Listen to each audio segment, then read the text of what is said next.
summer is here. TCA summer.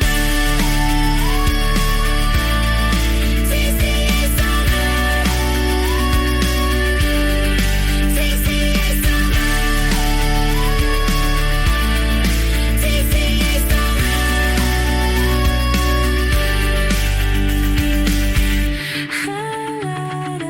What's happening, everybody? Welcome back inside another edition of the TCA Summer Sessions. We do this one just about every summer. Our man, the play-by-play voice of the Ottawa Senators, Dean Brown, has taken some time out of what I can see is a very busy schedule here this week, man, to come into the studio. Thanks for doing it. No problem, anytime. I know you are headed out of town here tomorrow? Yeah, we're leaving tomorrow. Actually, we're zipping to Toronto to spend one evening with my wife's brother and sister-in-law, and then we are carrying on to go and visit our friends Bruce and Maria Garriock. They have a summer condo. Vaguely familiar with that name. Heard the name. We're going to go stay for 2 nights with them in Grand Bend, nice. Which is just an hour out of London. Beautiful beach community. Yeah. I used to go there a lot when I worked in London, so I know the place well. Sure. And then we're coming back. We'll be back Friday. Beauty. A couple of days on the road for you. I want to start here, Dean. I saw you tweeting about something I thought was pretty cool. I was hoping you'd tell me a little bit more about it. You were handed I believe it was called the Bicentennial Medallion from the Mayor of Ottawa. Tell us about it. Well, it was, to be honest with you, it was a huge surprise. I did not know it was happening, and he was, the mayor, Mark Sutcliffe, was coming out to Carp Fair Bingo a couple of weeks ago.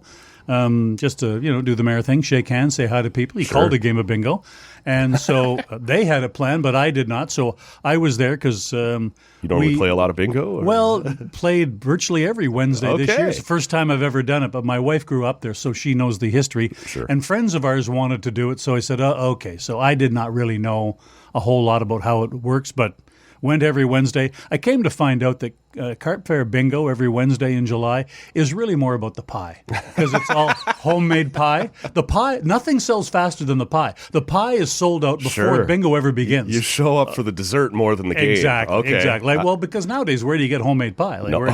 So the pie is, it's kind of like corn on the cob from Hudson's. Really, it's a butter delivery system. The corn is almost incidental. But anyway, so we're all there. We're all there at Carp Fair Bingo, and Sue, my wife, says, the mayor's here. There's Mark. And Mark and I have known each other for like 40 years. He's a friend of mine. Okay. We used to work together. We came up together in the broadcasting business. So, Mark's the mayor now, and he's a big wig, but Mark's been a friend of mine for 40 years. So we went over to see him. And when we get there, he's shaking my hand, and he kind of looks at his assistant, and his assistant kind of angles around and gets his phone out to take a picture. And I go, he's taking pictures. Okay, well, with the mayor. Sure. And then he presents me with his blue box and opens it up and says, Dean, I just wanted to present you with the City of Ottawa 200 Bicentennial Medallion for your work in the community and your volunteering. And Are you feeling a little set up in that moment? Like, you know what I'm thinking, Matt? I'm thinking that, you know what? I kind of wish this was because this, it's an important thing. I know lots of them. I think there's going to be 200 of them given out when all is said and done. Mm-hmm. So it is there's comparatively to the number of people in Ottawa, there's not that many of them. No. So I feel very honored. I'm very grateful. But I'm thinking, I wish I was wearing something better than a ball cap and a T-shirt because I'm thinking it's just a night of the Carp Fair Bingo. You know what I mean? And so I'm wearing some goofy T-shirt and a ball cap, and the mayor's giving me this beautiful gift, and I was really appreciative. And then on the way home, Sue and I were talking, and I said, I'm not sure this whole bicentennial coin is kind of an auspicious start. She said, what do you mean? I said, I'm pretty, and I haven't checked, but I think this is true. I think the first one the mayor gave out was to Daniel Alfredson, and the next day he announced he was leaving for the Leafs. Hey, and to my knowledge, Dean, the Leafs have not yet announced the Joe Bowen replacement. Are you next? Are you heading down the highway? No, I am not. I am not. But it was, and she said, really? I said, I think so. I think the first one that Mark gave out was to Alfie, and the next day, poof, he's gone. Well, I do want to ask your opinion on that here in a bit, but in the community? Like, this is for volunteerism. This is for your presence in the community. Just being a good community person, and there's lots of people. Guy. Yeah, well, just try to help people out. Try to and in my position, one of the things you get to do is you get asked to be involved in a lot of things, and it's great to be asked, and it's great to be able to help out. And if I can help out, I like to. And over the years, early on in my career, to be honest with you, anytime anybody asked me, I did anything, And what has happened over time is I've kind of refined it more to, things that I really believe in and causes that I really believe in and people that I really believe in, because you can't do all of them. Yeah, you can't be everywhere. You get asked every day. Yeah. So, and I just kind of wanted to do something where if I'm at something or I'm promoting something or I'm involved in something, people are going to know that I really mean it, that I'm not there just for the free chicken dinner or something. I mean, like if I'm involved and if I'm there, it's because no one makes me. No one can make me. No. And so. When you're establishing yourself, it's worth it to be at everything. When you are sort of a little more established in your career, the way you are, you can be a little more, you don't have your arm twisted to be like, and you know what part of that, Matt, is real life stuff. I had to make that decision when I started having kids, my kids are 2 years apart, a little less than 2 years apart.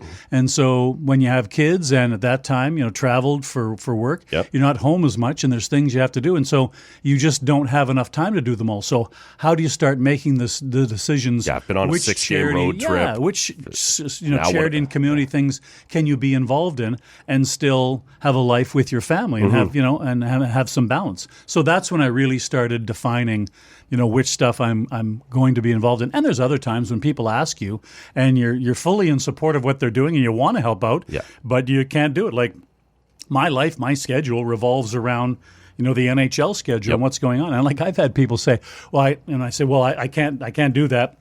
I have a game that night, and they say, "Well, can't you just get the night off?" Well, our business doesn't really work that way. If I don't do the game, I don't get paid. That is literally how it works. And there's not this lineup of NHL ready play-by-play guys. You can just say, "Hey, can you do that?" Covering for me tonight. It doesn't work that way. It's Gord, you've got a different responsibility tonight. You're doing the play-by-play. Yeah. Good luck to you, sir. So that comes into it, but. At the end of the day, I was very, very appreciative that the mayor thought that I deserved one of these, and I was very proud to get it, and I felt very grateful to be even considered for a list like that. And and I said this when I tweeted this out. I know there are many, many more people in Ottawa who do a great deal more than I do and have done it for a great deal longer that deserve this more than I do. But I'm still unbelievably appreciative that I was one of the guys picked to get it. Well, deserve is an interesting term, right? Like you put in your time. You are sometimes the profile of the person can do a lot too to draw the attention, right? Yeah. Like I don't know. I certainly understand you're a humble guy. You don't want to frame it in this way, but it certainly came off as deserving. And I'm sort of curious.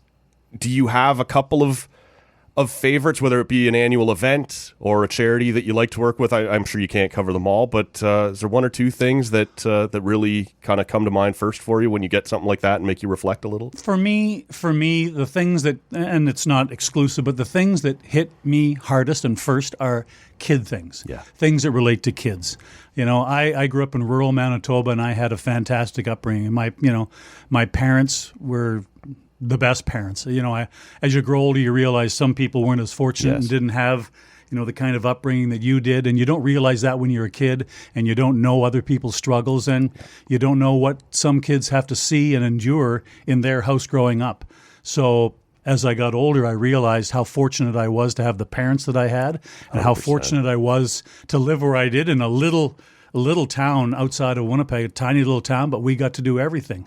The rink was in our town, the baseball diamonds were in our town. Like we got to do everything, and it was such a free lifestyle where we got to just have fun. We were outside all the time. We had 3 TV stations and we never knew we were hard done by because we never watched TV. Like we were always out doing stuff. We at the little rink in our town, it was kind of right beside the high school, and the guy who ran the rink was basically just one of the farmers, and he got a stipend to open and close the rink, like for hockey teams, stuff like that, as a side gig, during the wintertime. Yeah. And we all knew him. He knew us. And so he would come down at lunchtime, and he'd open the rink. And we would play hockey sometimes at noon during the noon hour break at high school.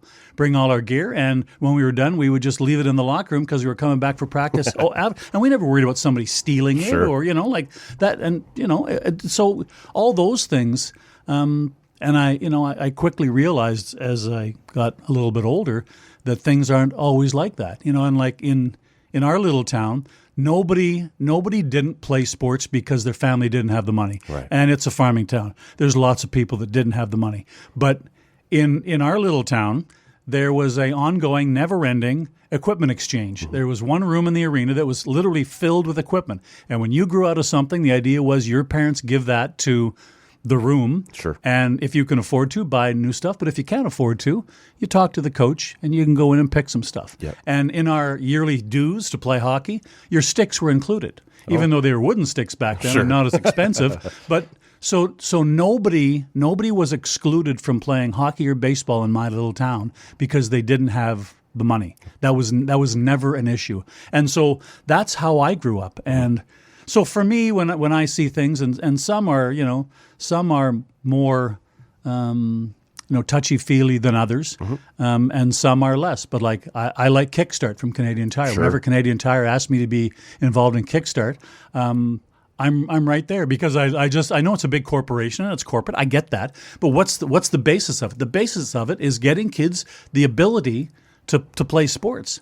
Yeah, big corporation doesn't have to mean bad. Like we do make those connections, but if the money's going to the right places, who gives a crap who's running it, right? And, help get it out there. Yeah, and on a far more serious side, CHEO. Yes. My kids needed CHEO when they were younger. They both had eye problems that required the help of CHEO. So we were on the CHEO telethon a couple of times with my kids, and actually Timothy Walker did a story on our kids, and each one had one eye that was bad, and it was the different eye for both of them. Anyway, and Roger Nielsen House. I knew Roger very well, obviously, and that is, at the same time, one of the most depressing and one of the most beautiful places you will ever be. When you go in there and realize that virtually every child that is in there won't leave there, not alive. Yeah. And this is the last place where most of them will ever be, and their families get to be with them. And it is gruesome and fantastic at the same time. Yeah. And the people that I don't get because I would not have the ability, the volunteers who work there, and some of them, it's over 20 years. The volunteers who are there in it every day, I cannot fathom what it takes to be that kind of person because of what you see and what you help families with is the last days of a child's life. And I can't imagine there could be any harder but more fulfilling work than that. Yeah. And as you can hear, I start to tear up every time I talk about the place. So, those are some of the things that, and before COVID, when Kevin and Lisa Hames still had the Take the Kids to the Course tournament, like I was heavily involved in that because, again, that was all the money raised, all the money, because all of us who volunteered there, no one took any money. There was no one took anything. So everything that was the raise there was used to buy memberships for kids to play. Kids who didn't have clubs, buy clubs for the kids to play.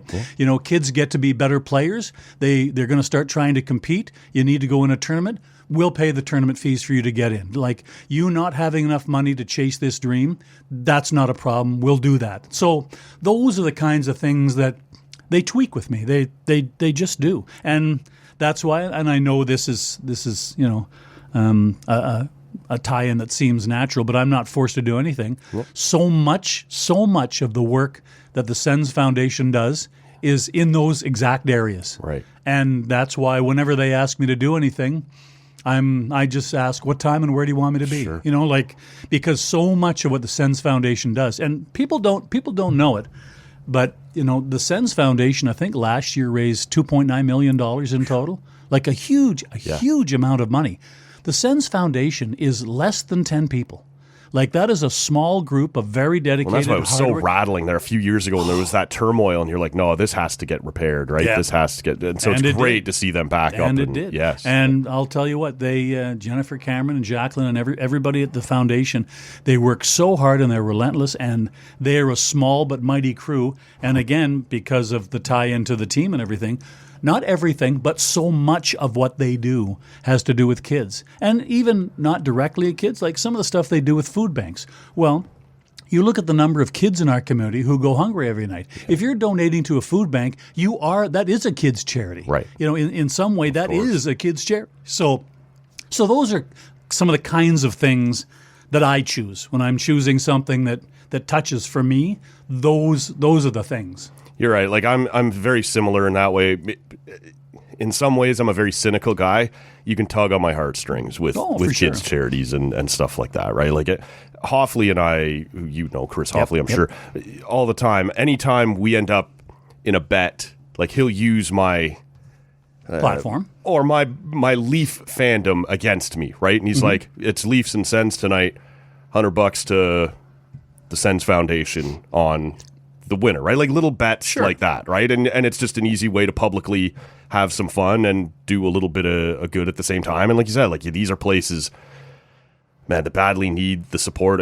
My family, all three, like me and my two siblings, spent time at Sick Kids growing up in GTA. Yeah. Obviously, it's the equivalent down in Toronto to Chio. And when you see the little different fundraisers they've got going on and stuff, and it's the same. I know what happens here. I know what happens in most major sports markets, but like I would get a little goosebump. Like there would be Matt Sundin used to go there every week, rarely with the media. It would just be like he'd put on a hat and a hoodie and just show up for a couple hours when he could. And that's sort of a tradition that's been pushed down to certain other. I know that stuff happens here. I know that stuff happens in other, and that's sort of the kind of stuff that makes me go, "Yeah, I like that guy as a player." Like that's absolutely, and there's no question about that. And there's other things. My father died of cancer back in the '90s, so.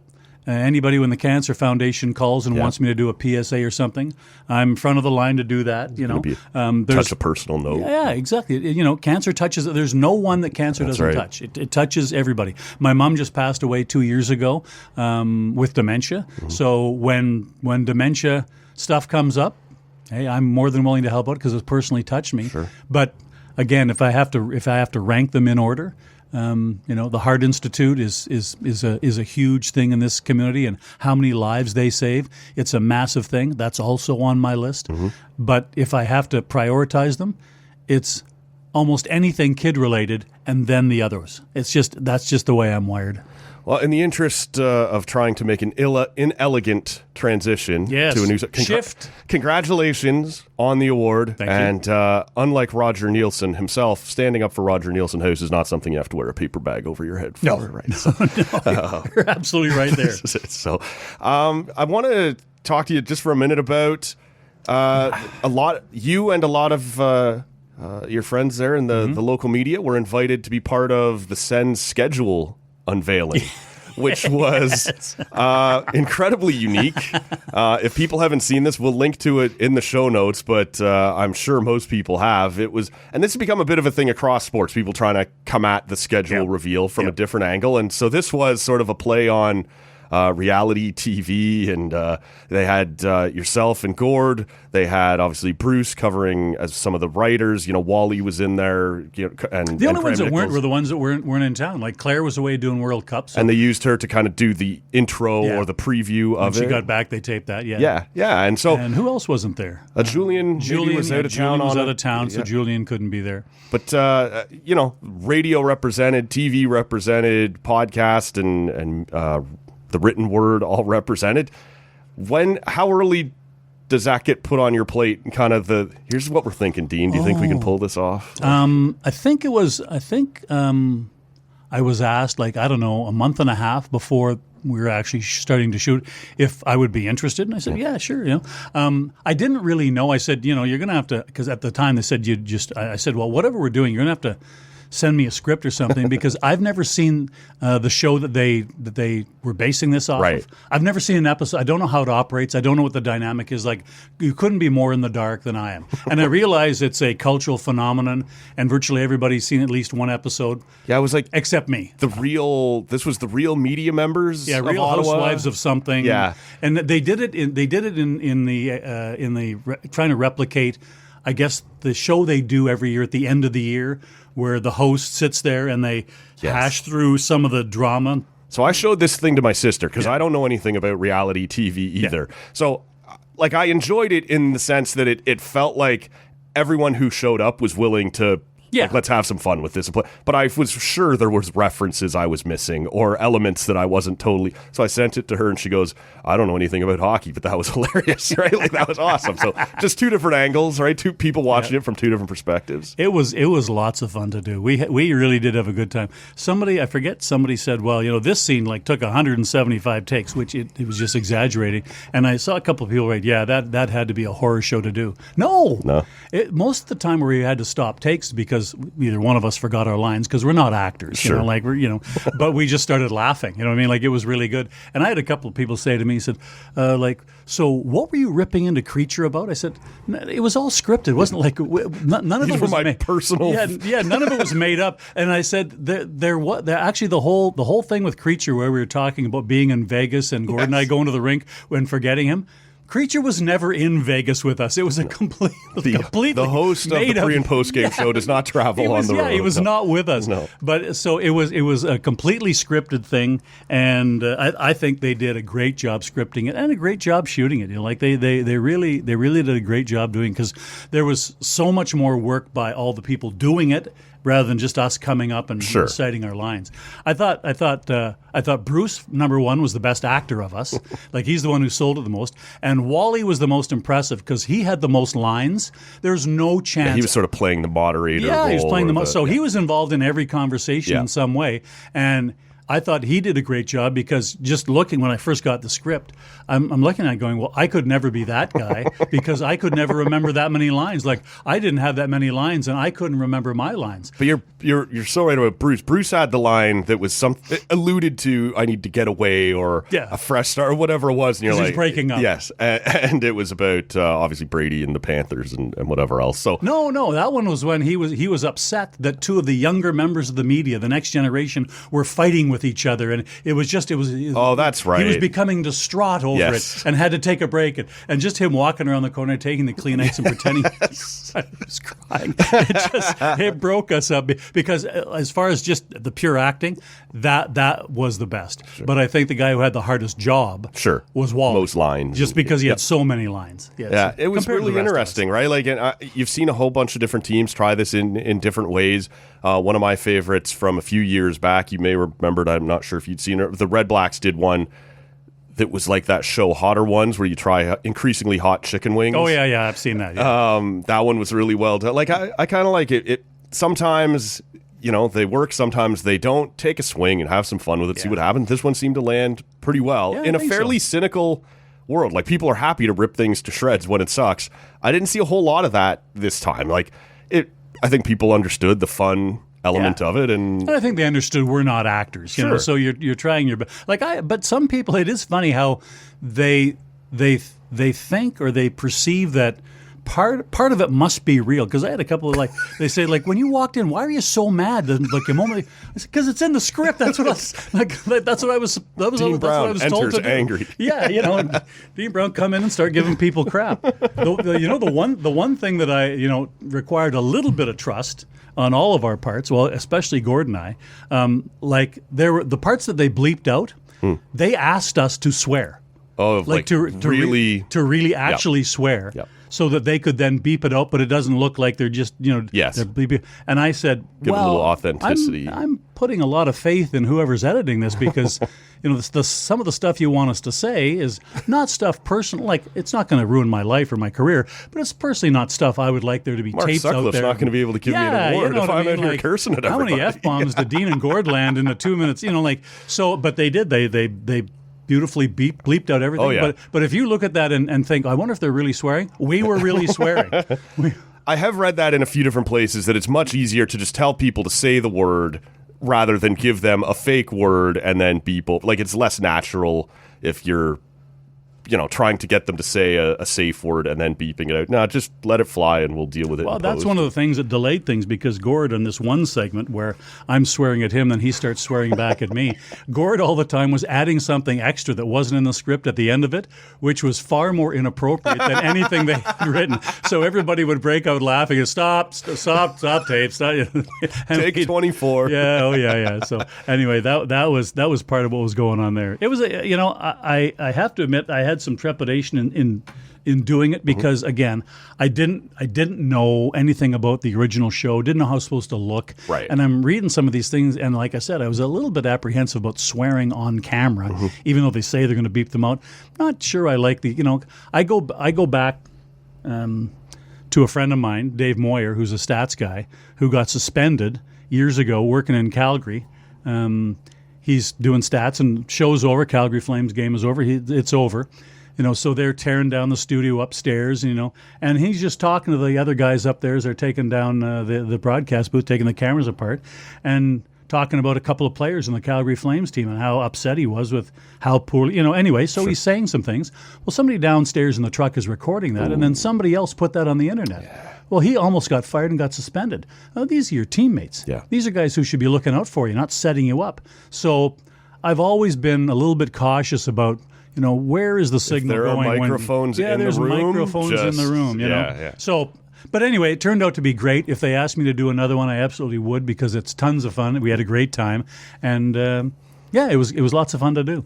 Michaela Schreider has a rule in here, like, she will not swear. And every now and then, if it's slipped, but she has said to me, because in her own personal life, she'll let one fly now and then if she's annoyed about something or whatever. Yeah.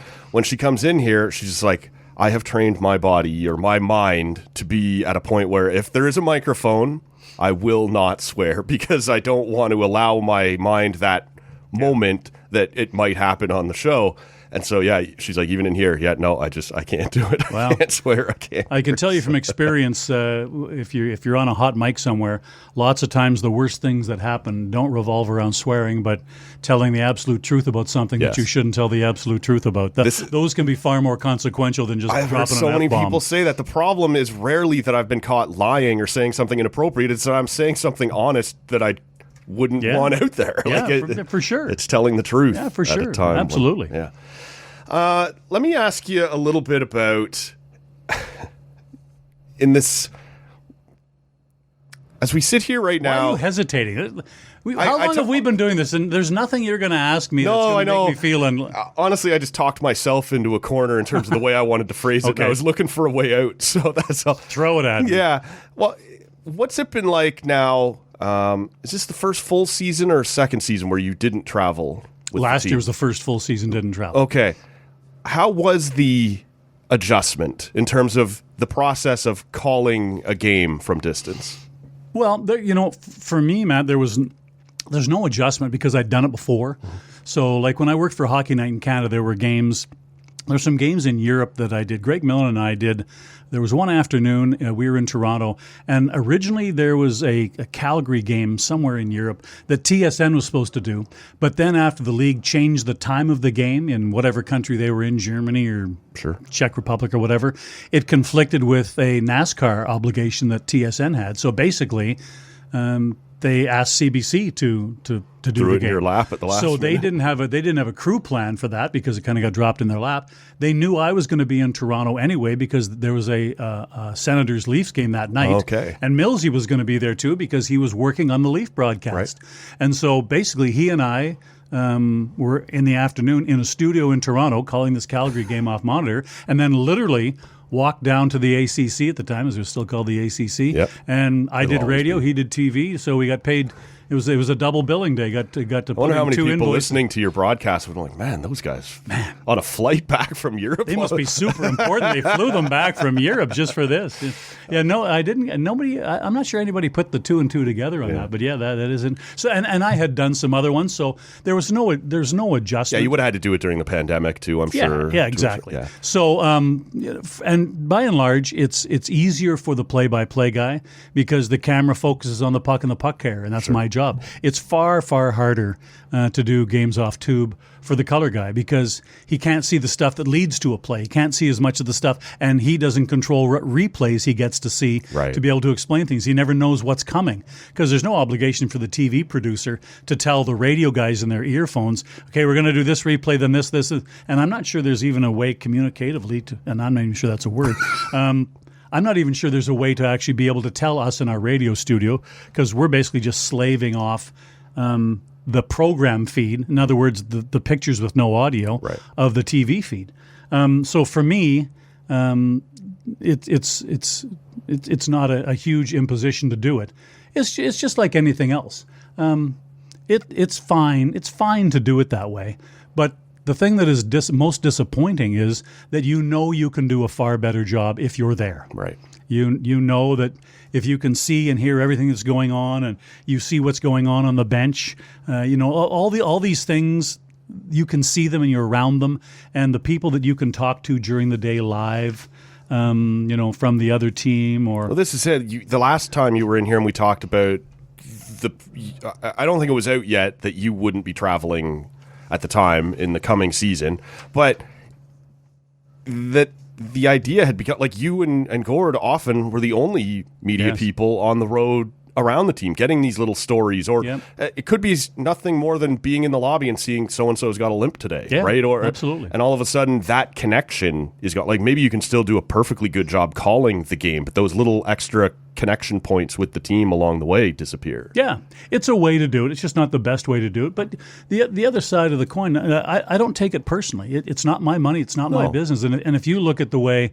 our business is, changing, this is not new, and this is going to continue, not decrease. You see now in the States, it would be virtually impossible to do it in Canada because we have multiple TV broadcasters, whereas in the States, by and large, it's almost every team's, the majority of their games are done by their own TV broadcast.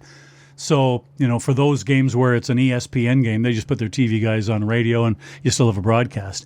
Here, there's so many games that are TSN. There's so many games that are Sportsnet. There's so many games that are Prime. You can't simulcast their stuff. Right. So it's something that hasn't happened in Canada, and I'm not sure it could. Well, we are seeing more of it, as you referenced, Columbus this summer. And there's another team that's escaping me that has announced down in the States they're doing the same thing. It might be St. Louis. St. Louis did last year. Okay. Yeah, they started doing that last year. year. The radio and the TV call are going to be the same. And they're different. I don't have to tell you, but maybe the good listener, like, you're calling a different thing. In one situation, you're calling that something the viewer can see along with you, and you would call the game a little different. Whereas on radio, you are their eyes. You have to describe everything that's happening. Well, it's a different thing. And if you want to do it well, again, it really comes down to the crew understanding that they're also on radio. Like, as a color guy, you can't sit there and satisfy the radio side of your audience if you're constantly doing the, well, look here, Bob, Bob, like right here, if you look at the way he's got his hands, you can't. People on radio have no idea what you're talking about, And Dan Schulman told me about this during the pandemic when he was doing both. They were just simulcasting the TV broadcast. And so for him, it was very much I have to say a lot more specifically than things I would never say on TV because they're so obvious, or they're so, no, you have to say that now. Like, you better let somebody know. Well, in hockey, you on TV, no one ever says he's streaking down the right wing. Everybody can see he's on the right wing. Well, on radio, you need to know which side of the ice he's on. Something as simple as you guys starting the period, moving from left to right on your radio dial, it allows you to form that mental picture. Okay, here's the direction we're moving today. But you know what? Like I said, it's not my money. It's a financial thing. So it's easy for me to say other people should spend this money on this or that. Life would be fantastic if I got to choose how other people spend their money. And it is the reality of the business, and no one's picking on us. Other teams have done the same thing, and that's just how kind of the business is evolving and changing. And as my father used to say about this and so many other things, change is not to be feared, change is to be expected. And so we're going through that in our business, and it will not stop. There'll be other changes, and you just have to be willing to accept what they are, move forward, do the best job you can, and remember that you're doing it for the listeners and do the very best you can for them. So when Gordon and I enter that booth downtown at our station in the market, we don't walk in the booth going, oh, crap, another game off monitor. We think about what we can do to make this a good broadcast. What information do we have? Like the stuff we've called down to talk to our friends, what's going on down there. And we try to put the best product we possibly can on the radio. We don't, and it's also, if you roll in the negative and if you just wallow in that, it doesn't make you happy as a person because, so much of how you are in your life is wrapped up in what you do for a living. And if you're constantly unhappy, largely you're not a happy person to be around. And Gordon and I are very happy people by and large. So we don't go in there cursing and bitching that we got to do another game on, would we rather be on the road doing them live? Of course we would. Right. Of course we would. That's not the debate. But we try to bring, the same level of commitment to doing a good broadcast that we do if we were there live. And we just do the best we can. And some things we can't see, some things we can't know. Sometimes I screw up, throws to commercial break because the TV broadcast doesn't tell us they're going to commercial. Sometimes there is guessing involved. Sometimes I get the guy who shot the puck off the boards to the front of the net wrong because that guy was never on camera. So the puck came to the front of the net, Jimmy tipped it in. Well, I can't tell you who sent it from the corner because I can't see who's. So those are realities that you have to live with. Well, you know what I think of is, in my very blue and white brain, was it 2023, the Leafs beat the Lightning in overtime to finally... Joe's sitting in a studio in Toronto, and he doesn't get the right look at it that he would have if he's on, and he calls it as Morgan Riley's goal instead of John Tavares. You're like, the Leafs have been so crap for so long, and finally there's a huge overtime goal, they're moving on, and the voice that everyone associates with the Leaf calls has a bad call because it's out of his control, right? It's not there in front of him the way it should be. Yeah, that's another one of the realities of these decisions. And there's financial pros, but there's production cons, and that's just the reality of Leafs the way the business is. The way the business is now. Yeah, no, I agree with you on that. In the realm of looking at it as a positive or trying to put the best spin on it, I think we can be honest here, Dean. Is it been nice to sleep in your own bed a little more often, and get home at a decent time? And that part has been very good. That part has never existed in my life before. Because I think I told you before, I've been traveling all my life. My father was an airline pilot, so we were always traveling, because we had the ability to go away, And so, and as soon as I got to Ottawa, my first job here when I got here was doing football, was doing Rough Rider football. And I didn't travel the first year because I was the pregame show host, halftime show, post-game show host, and the reporter during the week. So that was a stay-home job. But that was only 1 year. The next year I was doing color. So I was traveling, doing that. And then when hockey came, in 92, I've been traveling up until last year and strike years, traveling all the time. So that's been a constant part of my life. So when people ask me, do I miss the travel? I tell them, well, no, I don't need it. It's not, people think of it in the context of them and their lives, and that's usually a vacation. How exciting it is to go on vacation. Like I've been to New York City 200 times. Yeah. You know what I mean? Like, so if I don't go again in the next 5 years, I'm okay. I've seen a lot of stuff, and so, there's a lot of things just like that where, we are very fortunate, working in the NHL. They're very, very fortunate that you don't stay in any crappy hotels. You stay in beautiful, beautiful hotels. The Air Canada jets are retrofitted to be every seat's a first-class seat. The food is unbelievable. The not having to go through the main part of airports down in the States is a huge advantage. It's the best travel you could possibly have. And anybody who doesn't appreciate that has lost perspective. The players and everybody who travels in the traveling group are so well treated and have such a great life. But the thing is that it's not home. It's still travel. And so, so Do I miss those things? No, I don't. I don't miss traveling. I miss being there to do my job Right. better, but I don't miss the traveling involved. And I do appreciate being home more. But by the same token, I would give up being home more to get to do the job better than we're doing it now, because we would be able to do it better. It's, because in my life, the people in my life, my wife, my kids, the people in my life, me being home is the thing that's disruptive. Sure. Because I've never been home all the time. So how do your kids handle you when I was traveling? How do your kids handle you being on the road all the time? My kids don't know any different. Yeah. This has been my kids' life their whole life. That was never an issue. They knew that some things Dad wasn't going to be at, and other things he was. Yeah. And you didn't see him as much in the wintertime, but you saw him every day in the summertime. Every family has different accommodations. Sure. Like people who are in the military. How do you talk to a kid about your dad's going to be gone for a year?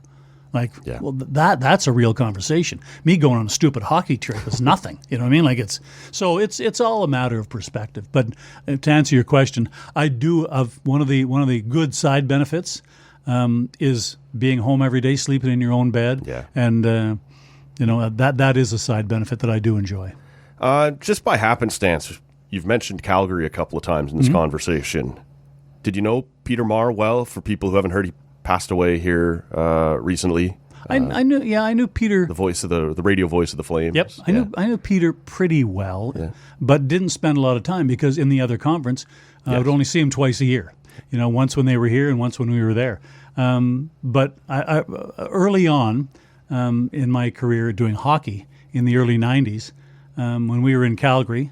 I was sitting there, and he came up to me, and sitting in the stands watching practice, and I'm like, I'm just sitting there trying to pay attention to what's going on the ice, and Peter came up to me, sat down, introduced himself, Peter Marr, and I said, and I knew who he was, who he was, even at that time. He was one of the legends in our business. Mm-hmm. I think he started doing the Flames in 1980. I think I might be wrong, but I think he was the first voice of the Flames. After they moved from Atlanta, anyway. Yeah. But anyway, he when in '92, when I first met him, he was a star in our business in the league, and he came to me, sat down, and just wanted to see if you need any help. And I said, well, Peter, I could use some help with some pronunciations and anything you can tell me about really lines. Say Zarly Zalapski? How do you pronounce this? Exactly. And so and then I was was asking me stuff about Ottawa, and I was giving him information, and then he was very, very kind with his time for just some stupid kid from Ottawa, and. We were sitting there, and he started explaining the nuances of broadcasting from that building and how you get up to the press box. And then we started talking about stuff in the Western Conference, and we started talking about how you prepare, how he prepares for a game, what he does, and a lot of the ways that he prepared for a game were already very similar to the way I prepared. So we kind of compared notes on little things we had in prep work and how you go about, where you put it and how you construct your depth chart and all those kinds of things. And he was very, very kind with his time and gave me some great advice on things. And later on, when I was doing more talk shows or had to be a guest on talk shows, if something happened in Calgary, I would call him and say, listen, how should I look at this? Is there something behind? And he always answered, number one, and he was always so gracious with information that I don't know anybody who thought that Peter was a jerk in any way. Just such a kind, giving guy who also just happened to be one of the best at what he did. In sheer game calling, Peter was just such a great game caller, but also just such a nice, giving man. And if you're a young kid in the business, just looking for some help to understand how this path is, where it goes and things that I don't want to trip over on the way, he was so good to me. He was so good to me. I probably didn't know a whole lot about him till that 2004 run the Flames took to the Cup final. Yep. And when teams start going deep, you start hearing more and more calls, being gathered together. And it seemed like... Because you know why? Because it's all on network TV, and the other networks who want to show clips can't use the audio 100%. From the set, so they have to use the radio call. That's exactly what happens. And he felt like he was capturing the mood of that city. He's very well known for the baby and stuff like that. That very excited... we have this debate all the time on this show, and I know other people do as well. Look, is I got room for a homer call, right? Like if you're on national TV, yeah, I need you to be a little more straight up. Yep. If you're speaking to your own market, I got no problem with you being, whatever it might be. And in those moments, and you're into the conference final and the cup final, and everything's getting more and more intense, and Peter's kind of carrying that mood of the market and Absolutely. whatever. And it was after that you start to notice. And there's this, when I say this, it's not to demean the quality of anyone else's call. There's a bunch of very, very good play-by-play people in this country, but there are very few that you immediately recognize and go, that's the Flames. That's the Sens, right? Yeah. Like if it happens to come, That's true, yeah. you think about, certainly here in Ontario, it'd be you and Joe Bowen, and now somebody else is going to have to carve that out in Toronto. It's Peter Maher in Calgary. I think it's become Jack Michaels in Edmonton. Yep. And there are other good play-by-play people in, John Shorthouse does a nice call in Vancouver, and you sort of start to identify these people with those markets. And man, after you sort of hear Peter Maher once, you immediately recognize him for the rest of his. Every other time you hear him, you're like, that's the Calgary Flames. That's the voice of the Flames. Yeah, for sure. And the bonus is super guy. Just a really good guy. So I was sad to see that when that came across Seemed social to come media. out of nowhere. Well, there's a couple of people who were talking to him the day before. Yes. So very sudden, very unexpected, very sudden. Yeah. Rest in peace to him, and certainly condolences to any friends, family, certainly fans that might be listening right now. A legend, for sure. Let's talk about the Sens a little bit, Dean. Sure. I would deem this to be a fairly quiet offseason, and I wonder if you're at all surprised by that, or if you sort of expected that this was sort of what this summer would look like. And I guess when I say quiet, after the captain got traded, which was anything but quiet. Yeah. But since then, not a whole lot has gone on. No, I would say surprising for me because of the captain getting traded. Yeah. I was not one of those people who thought he'd never get traded. I could see where that could possibly go, but I still thought they had an outside shot at getting to him extend. But either way, I didn't see it happening this summer. Okay. I thought this would be something that would be the issue next summer. So I was surprised when it happened, and that overrides everything else. When you say, "Am I surprised?" I'm surprised because of that. So that has required a transition in the roster of this team. Yeah. I'm not as surprised that there haven't been any big blockbuster things happen, but that doesn't mean I don't think there might be something. Sure. Because you obviously had to replace part of what Brady brought, and they've done that with William Eklund. They're offensively, they're almost the same player.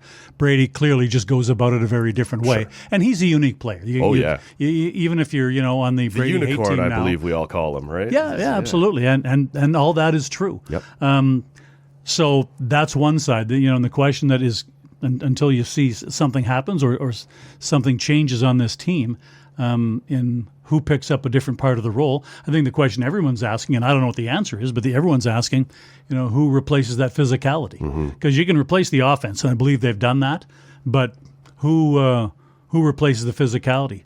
And at the season ticket holder, That will not be William Eklund. Yeah, that's not going to be William Eklund. He's a great hockey player, but he does it, as you said, very differently. Yeah, very different players. Yeah. But Steve Staios was asked that last week, or was it? Yeah, last week at the season ticket holder summit. That was one of the questions he was asked by a fan. And basically, the question was, with no Brady Tkachuk and Curtis McDermott not being an everyday player, Right. how did where's the physicality going to come from? And basically, and I'm paraphrasing, basically what Steve said, our team has lots of pushback. They defend each other, they take care of each other on the ice, and the game has changed. And I'm not sure that's as big a thing as it might have been in the past. That being said, the East is more physical in that regard than the West is now. Yes. And if you're a team in the East that doesn't have that kind of a component, you stand a chance of having some of your better players getting pushed around. So I think that's on the wait-and-see list. Wait and see if they can be that team that can just defend for each other without dropping the gloves every 5 minutes, but be hard enough nosed about it. Because Carolina did it for an awful long time before they got Delorier. They just refused to go out and get a tough guy. They just weren't going to play that way. And Deloria really didn't play in the playoffs all that much. So, like, you didn't need it in the playoffs. They just got dirtier as a team, which is, well, it's what you have to do now Sure. in the league. Florida proved that. Seems to work. It does, yeah. And I'm not saying that as a negative thing. I'm saying that's what the league allows, so play that way. Stop complaining about it and play that way. Yeah. So we'll see over the long term if Steve has to kind of change gears and, through the season add more toughness if that becomes some kind of an issue, or if somebody else evolves.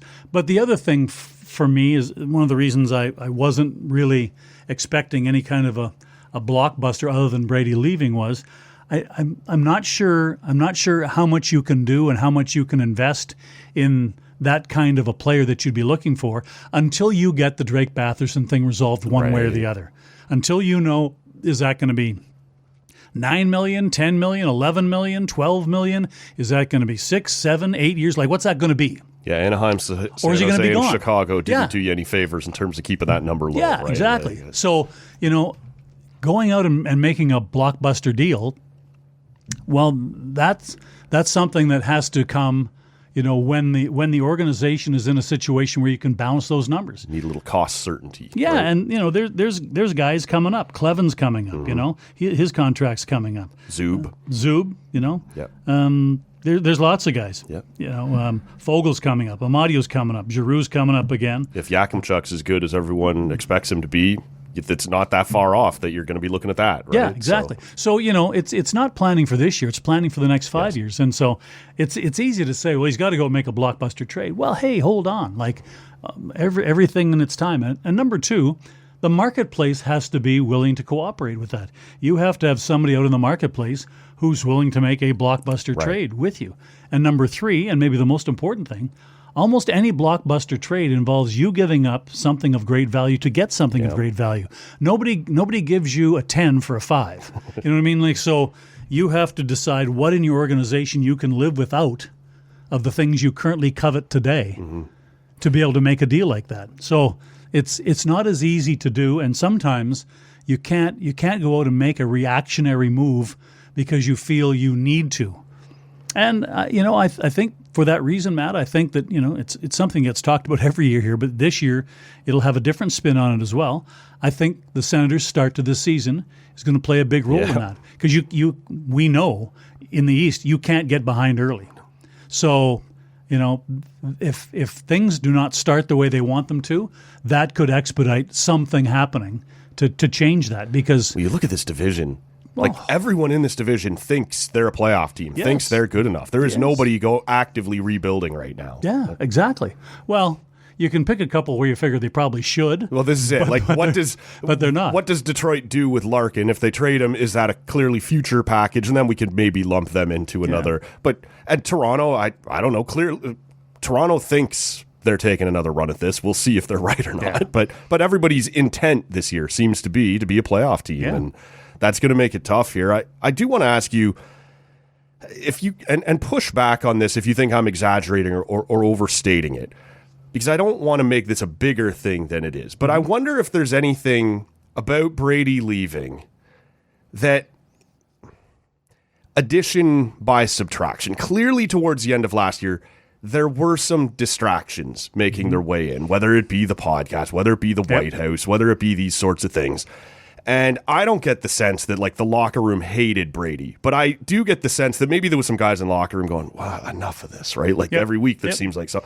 Do you think there's any kind of element of okay, that's been removed and we can now focus on just what we're trying to do? Or would that be overstating what the distractions were last spring? No, I don't think it's overstating it at all. And I'm not going to have any pushback for you because I agree with you. There was clearly some stuff going on that none of us knew about. And we shouldn't know about it. Stuff in the locker room should stay in the locker room. Sure. But there have been enough there's been enough innuendo, there's been enough offhanded comments, and there's been enough veiled comments from guys in that locker room to let you know there were issues. And you're right, there's guys who are still friends with Brady, but I think there's guys who are very frustrated that Brady seemed more focused on his stuff than the team stuff. I know, and I know this because I spoke with two players, but one in particular, and again, I'm paraphrasing, but my comment was after the Olympics, and he got back after whatever party he was at, and flying in and out of town for this TV appearance and getting back. And I said, Brady's having a good run, and the player said to me, yeah, but that's over. It's time to start concentrating on what we're trying to do here. Sens at that moment were still life and death to make the playoffs. So I know that at least one, and if there's one, there's more than one, but I know there's at least one player who I spoke to directly. So it's a first-person thing. And he was clearly frustrated that he didn't think Brady was as committed to them as he was to his stuff. So I think you're right. I think that in some ways, and don't get me wrong, Brady is a big loss. Yes. He is a unique player in this league, whether you hate to admit that because now you hate him or not. But Brady is a unique player, and there's a lot he brings to the table. And every team in the league would love to have a Brady Tkachuk. But I'm not sure every team in the league would like to have the drama that ended up being infused into the locker room that centered around Brady. And the other side of it, too, even if you're really good friends with a player, when he doesn't want to play here anymore, that also means he doesn't want to play with you anymore. Yeah. Your relationship with him and him to you wasn't strong enough for him to want to stay here. So, when he says he wants out of the organization, he's also saying he wants out of your life as a hockey player. And in some ways, that changes relationships. Of course. And in some cases, it doesn't. Some cases, guys just go, hey, business is business. I get it. I know what's going on. Sure. Brady and I are still friends. He's going to come to my wedding in the summer. And some guys are like that. Other guys, they don't look at it that way. Other guys, we're trying to build something here. I thought we were really close friends. Yeah, we're trying to build something, and he quit. He quit on me. He quit on this team. He quit. Yeah. And you can't tell guys how they're supposed to feel. If that's the way a guy feels, that's the way he feels, Do you expect there will be a captain this year? There's been lots of talk about the options, but do you think they may let this play out and see if anybody naturally kind of gravitates into that role, or do you expect by the time the season starts, though? That's a good question. I was on with Lloydie earlier this week on TSN 1200, and Lloydie and Kenny, and Lloydie asked me that, and I got to be honest with you, I had never really thought about that. And mostly because, again, going back to the season ticket holder summit, that was one of the questions that Steve Staios was asked by one of the fans. Not that question, will there be one? But the question was, what goes into this? Do you pick? Do you and the coach get together? Right. Do the players get a say? Yeah. The fan who asked the question wanted to know, what's the procedure? Yep. And Steve, again, paraphrasing Steve, his answer was all of the above. Okay. I have my thoughts. I talk to Travis. We talk to the team leadership group, and then we make a decision.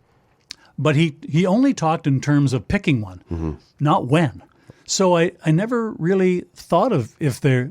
I guess there's. If you say, on tenure it should be Shabbat, or on experience it should be Giroux, or in the future it should be Jake Sanderson, or on sheer talent it should be Tim Stützle. Yeah. So you're just throwing out these names. The fifth one probably is, should there be one at all? I think eventually it's probably going to be Jake Sanderson. Yep. But does Claude do it for a year? Because we've seen in the past with guys like Randy Cunnyworth. Cunnyworth was the one who said, I probably shouldn't be captain anymore because I'm playing 7 minutes a night in the fourth line. You don't really have a say in the locker room when you're just hanging on to your game, Right. And that's not going to be Claude, but if Claude is only going to play one more year, or who knows? You don't know. But he would be a safe place to park it while you waited for the young guys to kind of coalesce. And But the other thing on that is that Claude does now and always has already behaved like a captain. Yes, that's.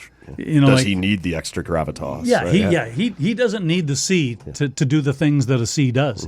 So that would be a question. Would it be disrespectful after all the years that Thomas Chabot has put in and how good he has been for this franchise for this long? The other thing I don't hear brought up enough is bilingual. Can speak to both sides of, they want to grow their presence in Gatineau and the other side of the river there. That would be another way of putting him out front. Yeah, that's very true. That in the marketing side, that can do nothing but hurt. I don't know if Timmy would be a good candidate because I think right now, still as a player, he's still a very young player. I think still as a player, he sometimes can be too emotional. And part of your job as a captain is communicating with officials on the ice. Well, there's going to be time where Timmy's going to get ejected from games if he's the guy talking to the officials because Tim still gets incredibly frustrated and mad. Yeah, So I'm not sure because that is an important part of the job. Of course, having letters, having conversations with officials, and I think right now Tim still might be a bit young for that because he's a very, very emotional player. And that's one of the things that makes him a great player, but it's also one of the things you don't want to have if you have to be the guy to talk to the referee in a key situation. Do you get the sense, I'm just going to ask it, that Jake Sanderson could be a tough sell right now? Do you think the American thing works against him in the fan base? Like this is a time bomb that could go off on us again after what they've just been through, or is that unfair to Jake? Well, it is unfair to Jake. It is unfair because every guy's his own guy, and Brady is a flag waving American guy, even though his mother's Canadian. And other American guys have made that choice. Alex DeBrincat didn't want to be in Canada. It's not that the team didn't treat him well; just him and his wife wanted to be in the United States. Right. So those things are out there. I think in that regard, Jake is a little bit different in that Jake is kind of a bit of both. Like he lives in Montana, grew up in Montana, but his father is Canadian. He grew up, his initial hockey he played in Calgary. He was living in Calgary, and he plays on the American team because that was his first foray in national. Once you pick one, that's where you go. Yes. And because he was born in the States, he'd have to, even though he grew up partly in Canada, he'd have to apply for citizenship. I don't believe he's a dual, right. But he is less that fervent flag-waving American and more, I'm an American citizen, I play on Team USA, but I'm not anti-Canadian. And I'm not implying that, Brady is anti-Canadian. Right. His mother's Canadian. Half of his family's, his agent is Canadian. There's lots of Canadian there. Sure. But with Jake, I just think that there's more of a balancing mix there, and it doesn't have to be, and I don't think with him it would be one or the other. Right. Yeah, I just wonder with the fan base, the perception, and like I said, that's probably unfair to him, and you can't just paint him, well, the last American burned us, so you will too. That's not a fair. I guess it depends on what argument you make. Claude spent the majority of his career playing in an American city as a captain. So is he become too American? Right. No, of course not. Yeah. So it all depends what argument you want to make. But I guess it's how do you paint the captaincy? Is it about speaking to the fan base, or is it about speaking to the team? Right? Like, I'm sure different teams have different philosophies on that. But if you're looking to send a message that this is for the market, Thomas Chabot's probably your guy. If this is clearly our best player, and he's going to be here a long time, and we want him to have a bigger presence in the room, it's Jake Sanderson, right? Yeah. But, again, and it's like a ping pong game. You can go back and forth and back and forth and back and forth. One of the other spin-offs that you have to consider is, down the road, if you make this decision and it's perceived by fans and or media that the Ottawa Senators don't want to have another American captain because they had a bad taste in their mouth after the last one, it's going to be pretty hard to recruit American players to come and play there. And what have you said to Jake specifically? Yeah, and what have you said to Jake? We want you to be captain. We think you're captain material, but we don't want to like do your that. Passport. Yeah. Like you can't. Now you have a Jake Sanderson problem. Yeah, exactly. Yeah. And believe me, no one wants that. No. So it's a delicate spot here. The every group in this debate that you try to acquiesce to in the first place is going to damage you with the other group. So I'm not sure which group you put in weighted on the list more than the other. I think you have to just try and figure out who you think is going to be the best leader of this team and give them the C and just live with the shrapnel that comes with that. One of the great leaders of this team has left some shrapnel here this summer. He's moved down the highway to coach in Toronto. His reputation in this market is untarnishable. Like, it is impeccable, but it will be strange on day one of training camp, the first time we see him in that blue and white jacket when he steps out on the ice. Just how surprised were you? How weird will it be? What are your thoughts on Daniel Alfredson joining Matt Sundin there in Toronto to coach? Well, I wasn't surprised that Alfie left. And I say this, I learned this in December. Not the Toronto thing, because that just came up.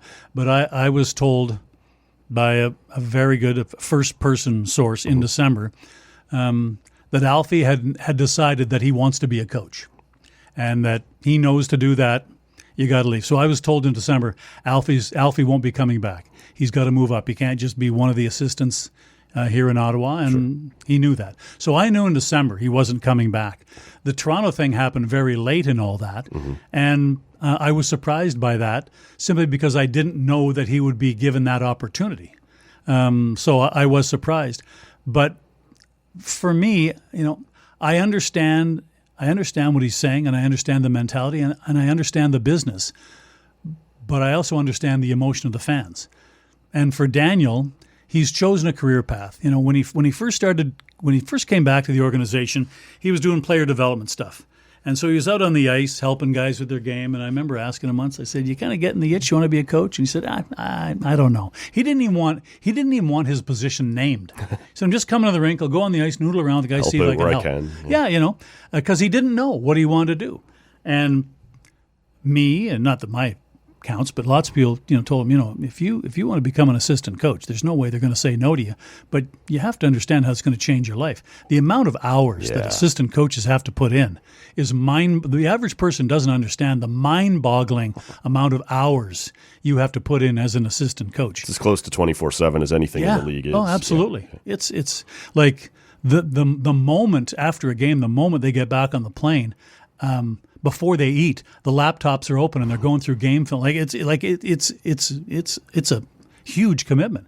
And so, when he took the job as assistant, I said, "You ready for this?" He said, "Well, we'll see." He said, he didn't know. And clearly over that time, he decided that he not only could do it, but that he liked it and he thought he was good at it. And that means I want to be a head coach. Well, if you want to be a head coach in the NHL, you have to have other people who do the hiring, other GMs, perceive you as a guy who could be a head coach. Right. So you have to aspire to be in areas where you're going to get seen more, number one.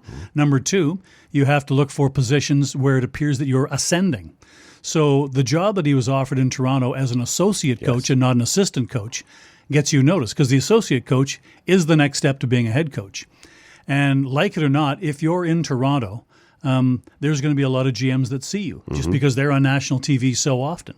And so if you're put in charge of the power play, the penalty kill, or whatever, and a team like the Leafs being not a good team right now is good for Daniel Alfredsson's career because as a coach, because if he can make his area better, that gets noticed. That's true, eh? Oh, yeah. The Leafs take a step forward this year. All of a sudden, at least some of that credit can be. And if he I don't know, but if he becomes the power play coach and the power play gets better, right? Look at the job Daniel Alfredsson's doing. Now he gets in conversations for head coaching jobs. But I understand the fan side of it, and I have friends who he's dead to them now. It's the Leafs. He's dead to me, and I understand the emotional part of it. And I know there's a logical side and there's an emotional side, and right? I understand. I think if Sens fans were told Daniel is leaving because he wants to grow and he needs an opportunity somewhere to do that, and Travis is the guy here. He's not getting that spot here. Yeah, fine. Unless you say it's Montreal or Toronto, and then you go, come on, right? Like there's that hang up. Because for a fan, their connection is the emotional side of it. They had the hatred for the Leafs and the players, and they can't separate Alfie's career aspirations from his role as the captain of the team on the ice fighting with the hated Leafs, and they have a hard time making that separation. The thing that I told one of my friends is I said, all you have to do is look at the Toronto success ratio. And he laughed and he said, "What do you mean, like starting from 67? I said, no. I said, from a coaching standpoint, I said, it is true that as a coach, you can move up faster if you are noticed more. I said, Dave Haxtell, Lambert. The Leafs' current head coach is a former Leaf assistant. DJ Smith was a former Leaf assistant. The guy who's the head coach in Washington, who 2 years ago was the coach of the year, is a former Leaf assistant. Like if you can have an impact in Toronto as a coach, TV. You are going to get some attention you might not normally get. Now that still doesn't guarantee you a head coaching job, but it puts you on a path. And Alfie is looking for that path. And I'm sure if it was another team, he would be just as anxious if the opportunity was as good. But this was the opportunity. As it was said to me by an assistant general manager that I know from another team, he said he would have been an idiot to turn down that job if he really wants to be a head coach. Right. And I said, I get it. Sure. But you also have to understand the fan side of it. And I'm never going to tell a fan how to feel about things. But I have friends who have loved Alfie, they would do anything for him, and now they're burning his jersey. And I say, listen, and I understand that. Yeah. But I understand the business reality of what he's doing. And he's not doing it to antagonize or disrespect Ottawa fans. He's doing it because he wants to be a head coach. Hell, one day he might come back and be the head coach of the Ottawa Senators. But that's the two sides of this coin. There's a business side, and then there's the emotional fan side. And in this case, this topic, both boil right to the surface. What do you suppose, and there's no way to know for sure, but I'm enjoying picking people's brains on this and just getting people's opinions. On opening night in Toronto will be the only time the assistant coaches get introduced, right, by the play.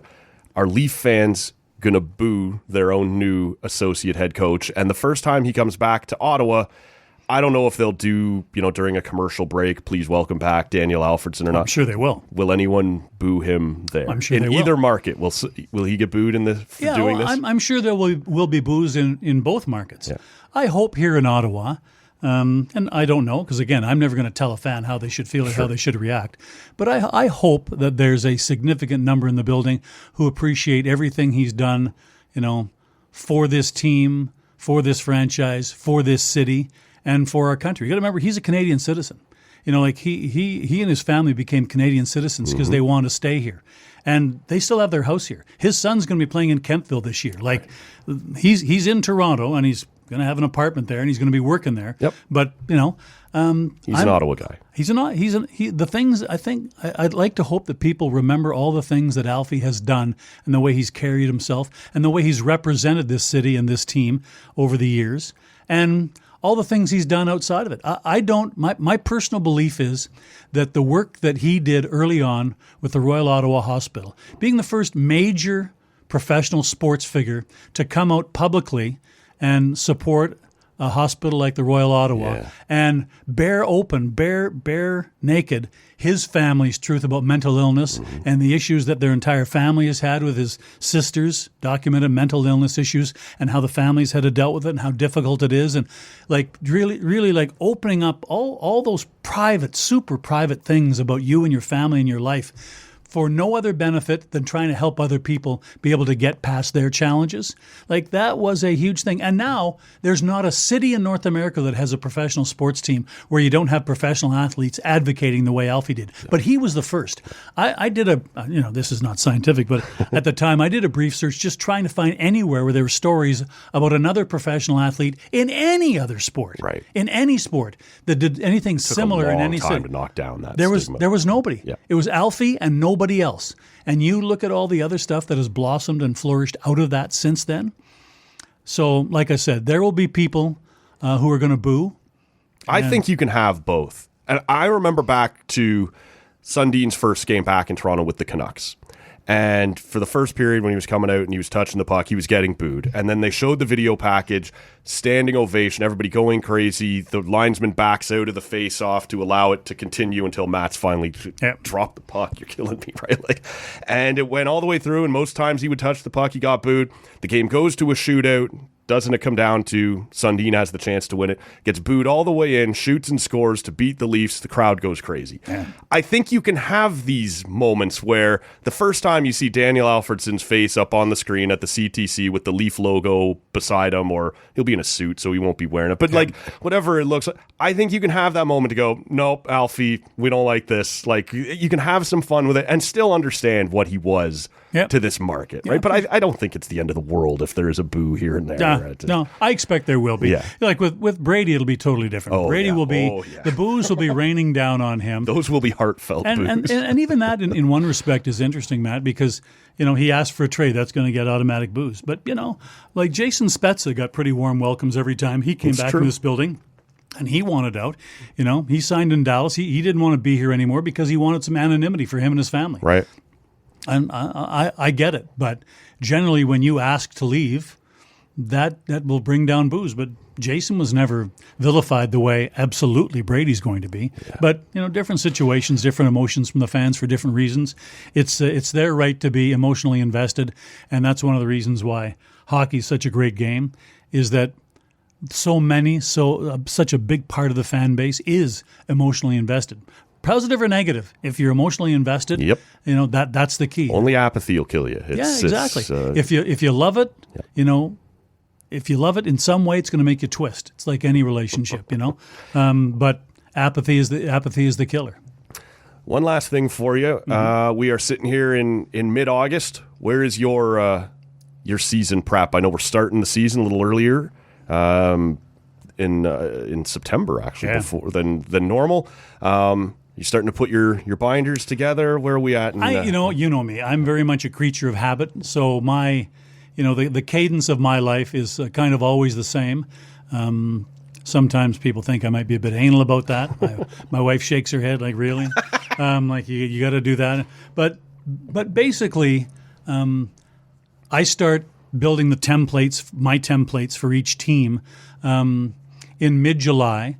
It got pushed back a bit this year with the schedule because I try to do it, the games I'm doing first of the templates so I need to see the schedule to know who those teams are. Yeah. But basically you start putting them together, and it's mostly after a week or 10 days after July 1st. So you have a better idea, not all, but which of the big free agents are going to be on which team. So when you're building a template, you don't have to make as many changes later on. But basically that's when I start building those. So when the season starts, I usually have 5 or 6 teams that I haven't done when the season starts. So a week or 10 days into the season, I have the base template for each team. So for each game, I'm just adding to it with current day stuff and changing things when players get traded and stuff. But the basic template is and for new listeners built. here, because we have talked about that, but it's little notes about new guys on new teams or stories you've heard about, whatever, or guy point totals or whatever. Stats, where they were drafted, where they live, the team's power play last year, all their stats from last year, how many points did they, all those kinds of things. You do that during the summer.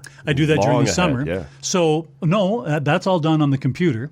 The longhand stuff I do. Sorry, I said long ahead of the yes, season I said starting. longhand. Yes, no. Yeah, so during the season, I do it with a pen where I'm just writing in, what are their daily stats today? What's the power play for the team today? Last minute scribbles. And and I find, I had a friend years ago, and he was a programmer.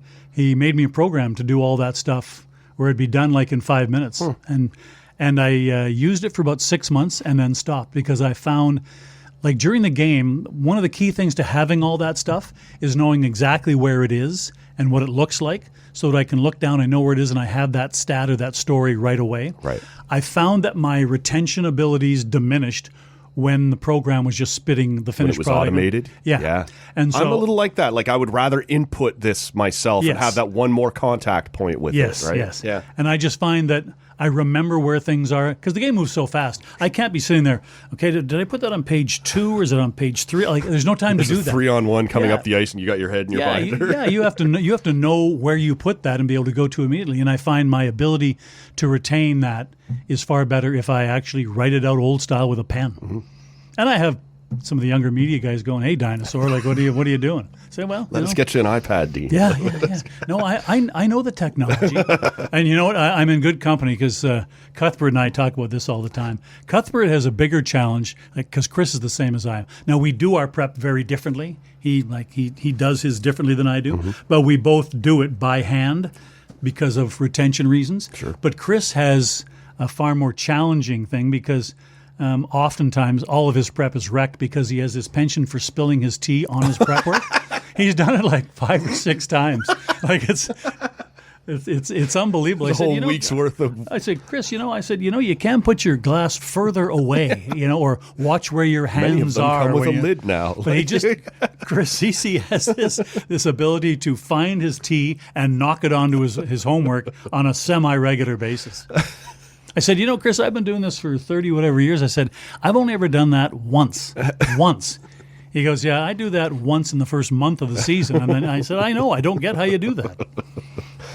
There's a little behind the scenes info for everybody. CC is a spiller. There we go. He's been on the show a couple of times. I'll have to ask him about that the next time. He's a good man. He's a good guy for sure. Dean, you're a good man. I know you have a busy week going here. I know you're headed out of town. I appreciate you making some time to come in. We do this every summer. It's always good to get your take on these things. Thank you. I look forward to it, and give me a call whenever you need me. 100%. That is the legendary voice of the Ottawa Senators, a guy who does not spill his tea too often, unless he's on the microphone. Isn't that a thing? Spill the tea? Is that come in and tell stories? I think so. Okay. That's another thing that the new thing I don't understand, but I know it's a thing. Okay. Well, you know what? We're going to assume we used it correctly here, or I did, and go from there. Thank you so much for listening to this episode, everybody. We will catch you all next time.